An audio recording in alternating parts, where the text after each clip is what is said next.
Caleb's? Yeah. Yes. We're going to make it easy on you. That is easy, man. this bandwidth of mine as I gotten older, it's names are, God dang, that's great. Well, nice to meet you, Caleb. Likewise. If you can call me whatever you want. My dad calls me lots of different things. So no, man. We're good. Yeah. Well, thanks for jumping on. Sure. Should we get started, Caleb? Yeah, let's do it. All right. I know you got other things to do, Coach. So thanks for joining us. But yeah, no problem. I was reading up on you, and you have a long history of baseball. I mean, player, coaching. Can you give us a little background, long or as short as however you want? But give us a little history on your background. Oh yeah, no, I appreciate it. I think the length just kind of proves to just being around a while, right? I mean, more than anything. So first of all, I've been super fortunate just to be around really good teachers that have helped me along the way. I mean, we're going all the way back to my days with the Expos, who are now defunct, but still kind of alive in either the Marlins or the Nationals, or however you want to look at that transfer of a franchise. From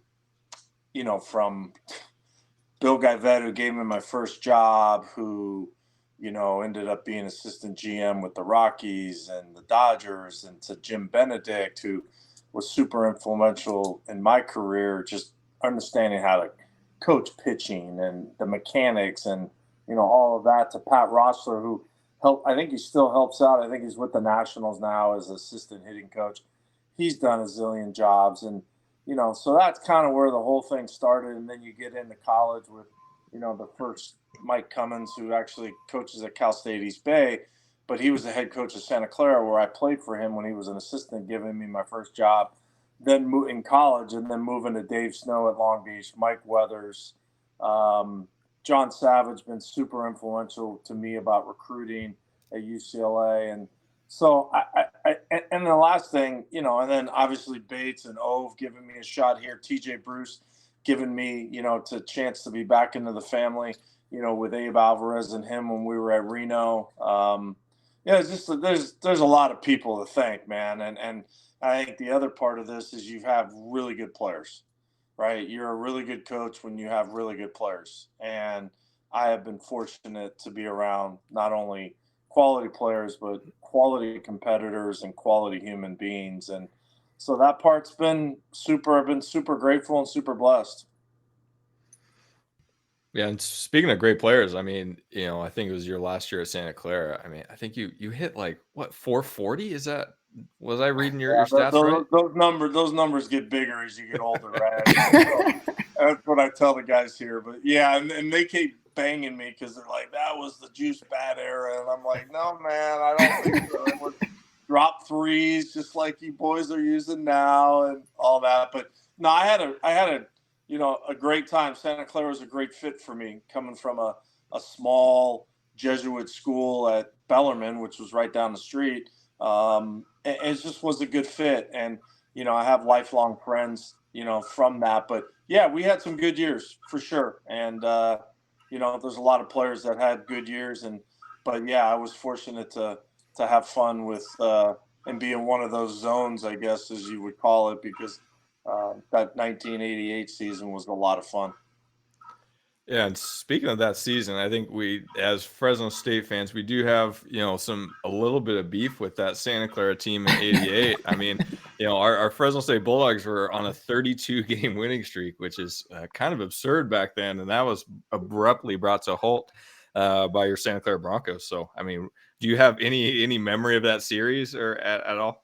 Oh yeah, for sure. So it was well, first of all, my freshman year, we came here for a 2-game midweek, and they had Mike Goff. I remember Sean Gilbert, who I actually played with the Twins, and I hired when I was at Long Beach, and he's down at Servite High School. He's a really good man and good coach. But so Gilly was there, and I just remember how intimidating the whole place was, the facility, because back then, man, this was a mecca of college baseball, to be honest with you. And what Coach Bennett did, played against Stevie Purse. Stevie and I coached together at Long Beach in 2003.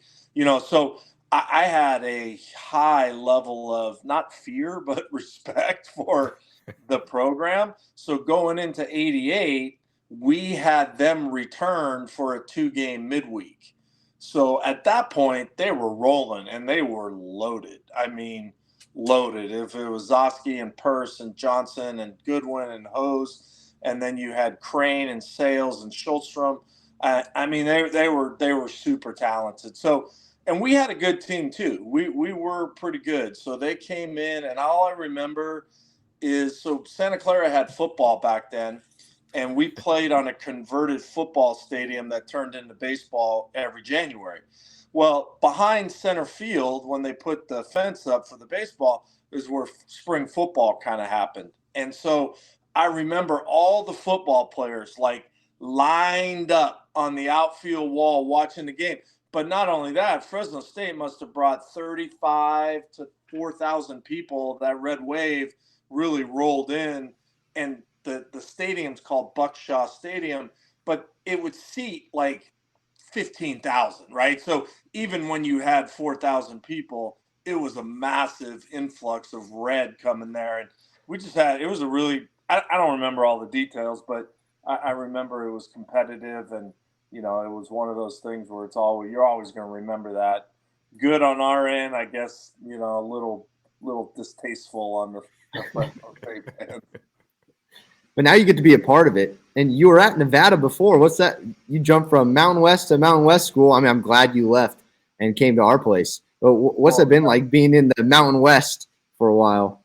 Yeah, I think, there's a little bit of, I don't want to say arena baseball to it, unfortunately. But it's good baseball. I mean, there's talent. There's quality arms. You're going to get, good competition, and any conference is hard. It doesn't matter if it's the Horizon or the Patriot or, the Pac-12 or the Mountain West. Winning your conference is a difficult task. So I think being here I'm super grateful to Bates and O for giving me the opportunity, because from a distance, man, I'm a baseball, fanatic, in the sense of I appreciate legacy and I appreciate history.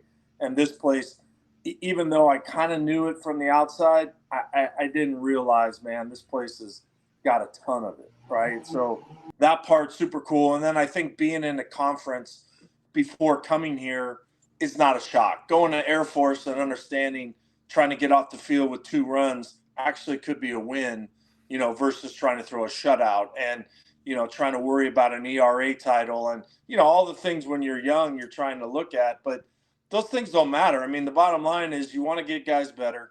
You want them to teach. You want them to do the right thing. You want to win championships, and you want to have one more on the scoreboard than everybody else. And if you're doing that, there's no awards or titles that are necessary as far as ERA and all that kind of stuff. You try to get 27 outs with having one more than the other team. Now you played catcher at Santa Clara. Ovi played catcher. Sorry, I got chainsaws running behind me and everything. I'm sorry. You're good. And now you're pitching coach, or I think your title is assistant coach, but I know you're helping out pitching. What's that been like, playing catcher, working with Ovi, and the relationship with pitching? Well, I think, Ove did the pitching here since, I think, 2018. So he's super familiar. And, I think if you look around the league and you look at the history of the game from, my buddy's the manager for the Orioles, Brandon Hyde, and Brandon was a catcher, right? You look at Sosha, and not that you can't be another position and be a manager. That's not true. But I think the one common thread that Ove understands and I understand is that you can't live without the pitching, right? So, and you can't win without the quality pitching. So they are different animals. I think understanding them from a psyche standpoint, being a catcher is really the only way, that you could truly kind of get into their soul a little bit, versus being a center fielder and say, man, I want nothing to do with that guy. Okay, well, that's fine. And you may not want anything to do with them, but we have to be compatible as catchers and pitchers, and have somewhat of a symbiotic relationship, because otherwise it's not going to work. You're never going to win without a good catcher behind the plate. And I'm sure, and I didn't see Ove play, I was in pro ball at the time, but I am sure based off his acumen and his intelligence and his awareness that he was a very smart guy who understood what to do, not necessarily from putting signs down, but I'm just talking about emotional quotient stuff, right? And because you can't win without that. Now, you guys talk to us a little bit about how Arizona went. You guys were in Mesa, Arizona, playing. Yeah, we were in Mesa. We played 2 games at the Cubs complex at Sloan Park, and then we played yesterday at Talking Stick, which, man, if you guys have never been there, I would suggest that. I've never been inside the main stadium. I've been on the outskirts scouting, and when Tulowitzki was with the Rockies and Garrett Hampson, I would go see those guys on some off backfields. But gosh, man, that thing is built like it didn't. They didn't miss anything on that stadium. So yeah, so we opened up with Michigan. And my son actually plays for Michigan. He didn't play against us that day, so that was kind of cool. But opening day, man, everything's exciting. A little early start. We were supposed to start at 11, but it actually got pushed back because of the cold. That we started at 12, which was 11 here. But hey, plenty of adrenaline. I would say that, and I'm not discrediting Michigan, but we lost versus another team beating us. Like, Michigan State beat us yesterday. They just we did have we stubbed our toe on some stuff, but on Friday, Ishan is super talented and probably had a few deeper counts and a few walks too many and extended innings and stuff like that. And and then we have Anchor, who comes in as a freshman, who's going to be very, very good. He's super talented young kid. And he did a really nice job. But he made 2 mistakes to a guy who had 18 home runs last year and made him pay. So the job of the bullpen, it's like we talk to the relievers and they're like, hey, how'd it go? And how'd you think I did? And I said, well, I said, I want you to figure out how you did and how you think you did, because the evaluation process will mean more and more long-standing if you don't have to rely on other people to evaluate you. If you have to rely on other people to evaluate you, then there's always going to be a little disconnect and a fist fight that goes on in your brain and all that kind of stuff. So it's a good teaching tool for a guy like Jack. And I said, what's the job of the bullpen? And he said, I don't know what he said, but it was pretty close. And the bottom line, it's to keep the score where it's at. It doesn't matter if you come in at 10-0 or 4-2 or 2-2. It's your job is to get outs and keep the score where it's at. And I said, did you do that? And he goes, well, not really. I go, okay, well, then it's probably a grade of a B. That's just the reality of it. Even though it's your first outing and you threw 4 2/3 and you did it efficiently in 72 pitches, there was a lot of positive stuff. But at the same time, we're here to also understand what everybody's responsibility is too. And then Saturday against a really good Arizona team who's got probably 65% of their position players back, and beat Tennessee on Friday night. And Dixon was awesome. Yeah, and Dixon's been really good. Out. And you guys have seen Dixon. So, he missed most of the fall. He had a little bit of a shoulder, spent really diligent and a hard time getting healthy, has had a great January and February, and has carried that into a really, really good. He pitched, boy.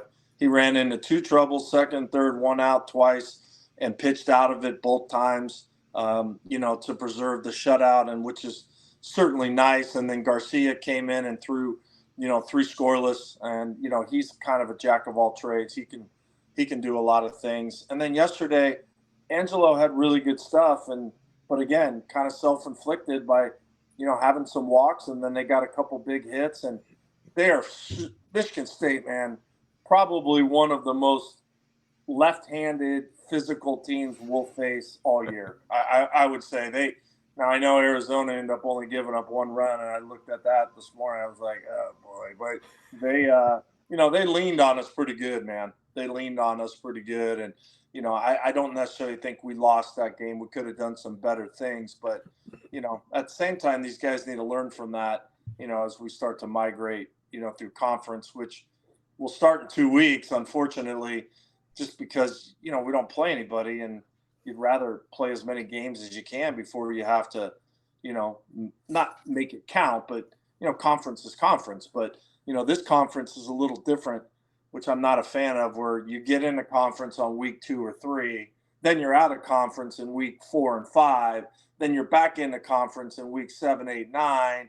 It's just like, back in the old days at the Big West, it was 6 straight weeks of non-conference, and then you get into conference, and you have 1 bye week, and you play a non-conference deal, within the 8 or 9 weeks or 10 weeks, whatever it was, of conference. So you get to know what you have with your team, and we're still going to try to figure that out.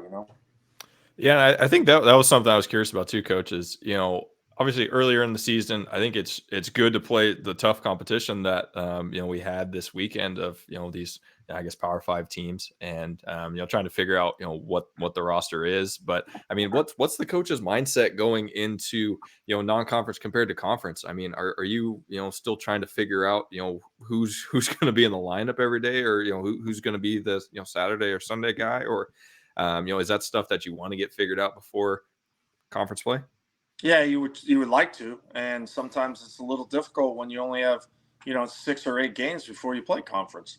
Because all we're doing is playing each other, right? And by the time we get into it, it's like the NFL when they have the last 2 weeks of training camp. I don't know if you logged how many fights there were with their own teammates. I bet you there was a lot, because they're tired of hitting each other. Well, it's kind of the same thing, even though we're stressing quality and intent and all that. But bottom line is, Henderson's going to face Grady Morgan 54 times. And, after a while, you try to come up with different sequences, but it's good to play another uniform.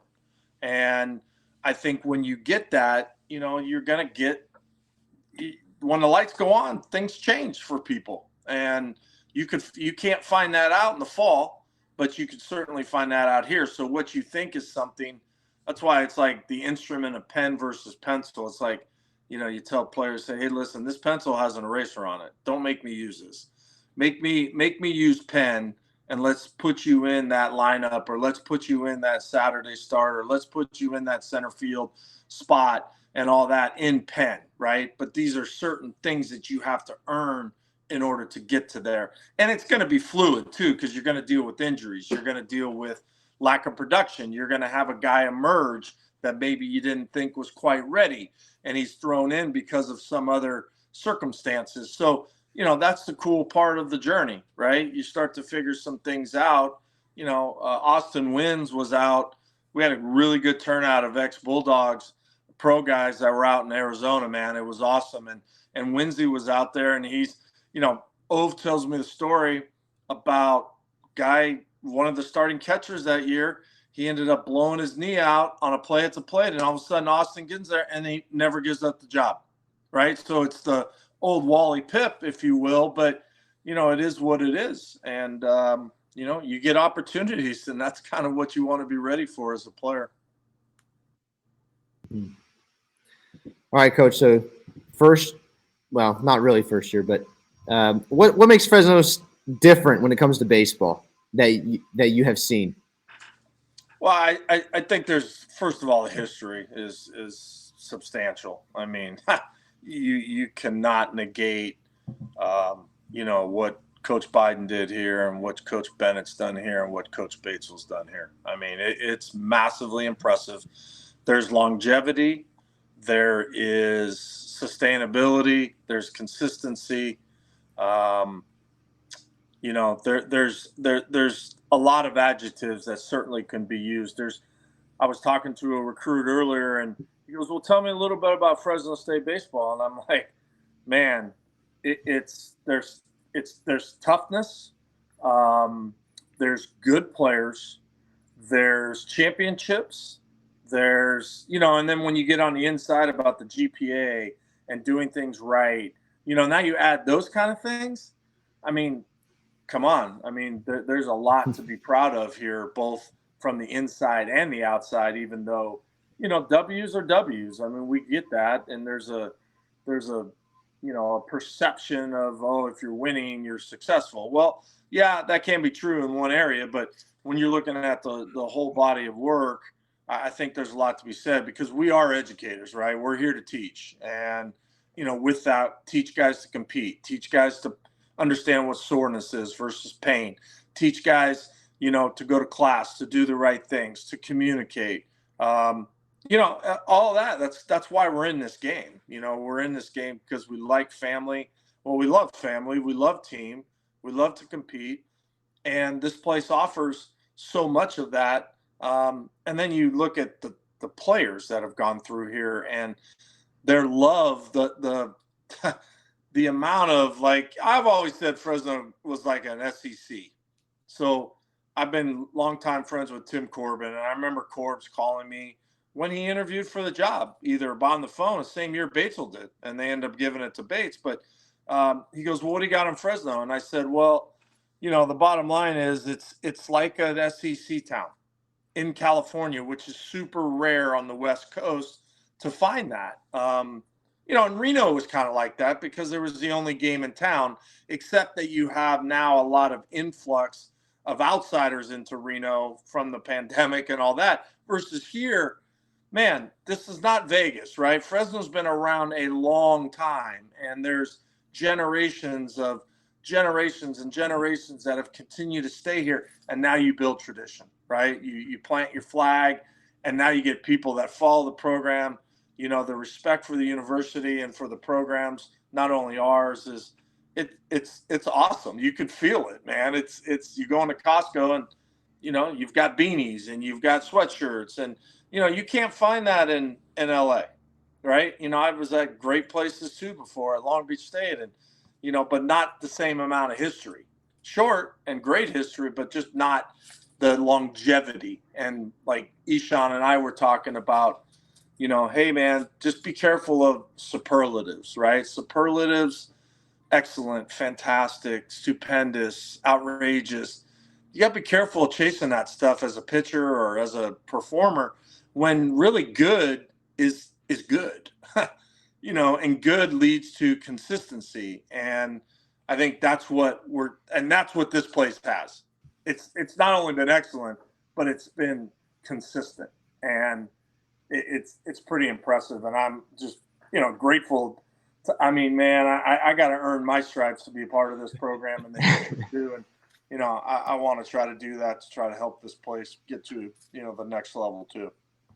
And this program, this team specifically, more than I would bet any other program at the school, has more local kids than any other sport. I mean, yeah.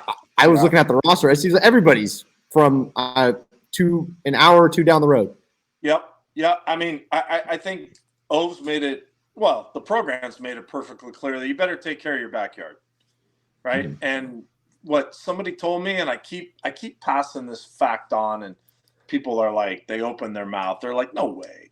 I go, Fresno is the 4th biggest city in California. Now, don't fact check me on that. I'm not Donald Trump or Joe Biden or anything, but I could see it, man. There's 500,000 people. I grew up in a suburb of San Jose, and I think it's San Diego, obviously LA, and then you look in that Bay Area deal, and then you look at Fresno, man. Between Clovis and the surrounding areas, it's there's a lot of population here. So when you deal with population, now you deal with volume and you deal with more options, right? So when you have smaller population, then you maybe don't have, as many players or as many football players or basketball players. That's not the case here. There's, you can go up to Turlock, go to Modesto, you can go to Visalia. This is all the valley, right? Right, which you guys which we call the Valley, which I understand it. And so encompass not only your city limits of, Fresno Unified, Clovis Unified, Sanger, and, all that stuff. But you can reach down a little bit farther, south and north, all the way to Baco, and have plenty of, those guys are going to know the history of, this program, and have respect for it. Totally. Yeah, and Coach, you've touched on, Henderson and Anchor and Dixon a little bit. Any other arms that, Fresno State fans need to, look out for this season that, might be, up and comers, or just anyone that, we need to watch out for? Yeah, I think a big part of our strength is the depth of our staff, honestly. I mean, think we return 85% of the innings from last year. So guys like Areola, who was hurt last year, got his first crack, he threw 2 innings, and man, it was great to see him. He's going to be very good. And Bryce Armstrong, who transferred from Washington, he's going to help us. Angelo has been here. Statzer, Springer, Peters, there's plenty of guys that are going to pitch. I mean, you're not going to do it with just 6 guys, but Hotfee, they're plenty talented. They're plenty talented, and all of them have something quality about them, if not one thing, but multiple things.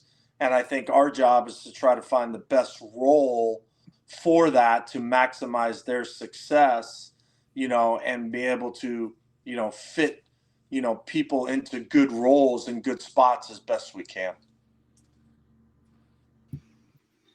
Well, Coach, last thing from me, and then I'll let you go. What is your goal as coach for this team? What's your goal?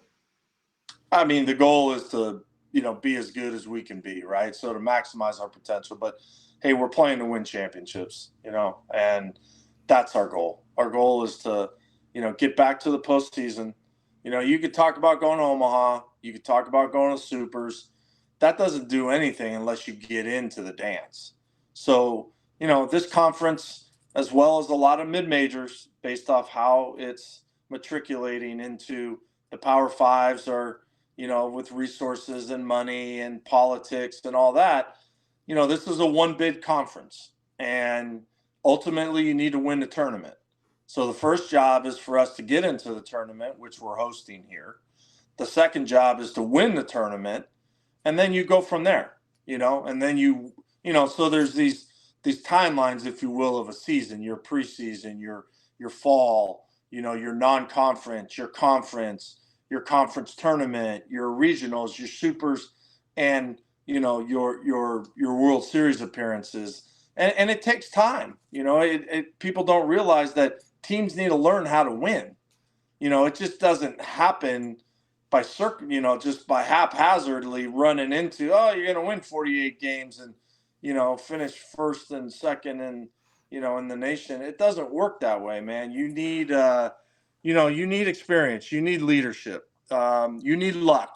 You need to stay healthy. You need good players. You need resiliency. I mean, there's so much, but ultimately, guys, the bottom line is we're here to win, and do it the right way, right? Doing things the right way in order to do that. So we're looking forward to the home opener. I'm looking forward to, cycling through, each day an opportunity and season, this season I'm just trying to smell the roses a little bit too. I've been doing this a long time, and I really want Ove, and, work your tail off to give Ove, and because he knows what's going on here, man. And he deserves this opportunity to lead this program, not just now, but for continuity, for the future with recruiting and history of the program and fundraising and relationships and all that. This is a place that, you got to know about, and you got to have your feet in, because you don't want things from the outside rolling in like that,